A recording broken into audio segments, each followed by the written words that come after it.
Semangat pagi, mandiri yang tangguh. Bersama saya Munasir untuk mengabarkan berita terkini terkait COVID-19 yang kami rangkum dalam Breaking News Area Palu. Jumlah kasus terkonfirmasi positif COVID-19 di Regional 10 masih terus bertambah. Berdasarkan data yang dihimpun dari situs covid19.go.id, tercatat total kasus terkonfirmasi COVID-19 per tanggal 31 Mei 2021.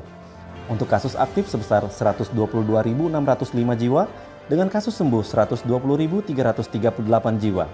Sementara itu, untuk kasus yang meninggal dunia tercatat 2.609 jiwa. Berikut data terkonfirmasi COVID-19 masing-masing wilayah di Regional 10.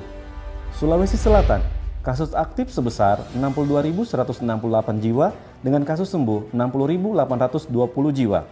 Sementara kasus yang meninggal 946 jiwa.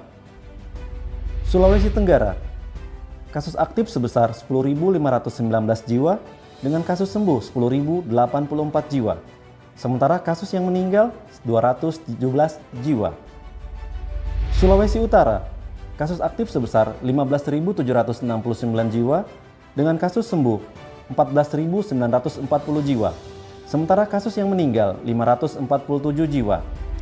Sulawesi Tengah, kasus aktif sebesar 12.893 jiwa dengan kasus sembuh 12.257 jiwa.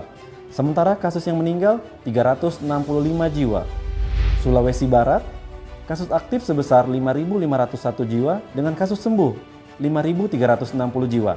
Sementara kasus yang meninggal 120 jiwa. Gorontalo, kasus aktif sebesar 5.502 jiwa dengan kasus sembuh 5.241 jiwa. Sementara kasus yang meninggal 172 jiwa. Maluku, kasus aktif sebesar 7.741 jiwa dengan kasus sembuh 7.364 jiwa. Sementara kasus yang meninggal 121 jiwa. Dan Maluku Utara, kasus aktif sebesar 4.512 jiwa dengan kasus sembuh 4.272 jiwa. Sementara kasus yang meninggal 121 jiwa. Demikian report yang kami sampaikan. Demikian breaking news pada hari ini.